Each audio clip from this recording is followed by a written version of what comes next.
Praise the lord. దేవునికి మహిమ కలుగును గాక. యేసు కృపా పరిచర్య యూట్యూబ్ ఛానల్ చూస్తున్న మీకందరికి యేసు క్రీస్తు నామములో శుభములండి. నేటి సజీవ వాక్కు కీర్తనల గ్రంథం 62వ అధ్యాయం 1వ వచనం. నా ప్రాణము దేవుని నమ్ముకుని మౌనముగా ఉన్నది. ఆయన వలన నాకు రక్షణ కలుగును.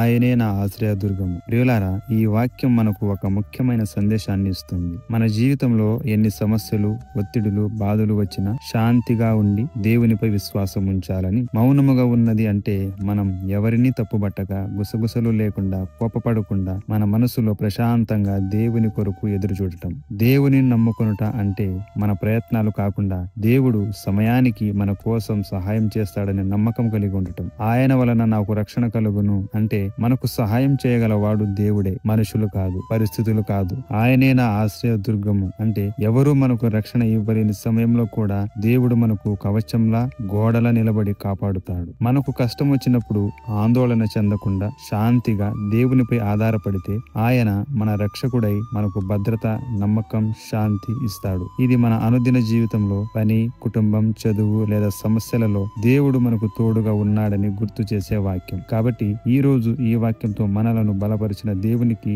మహిమ కలుగును గాక.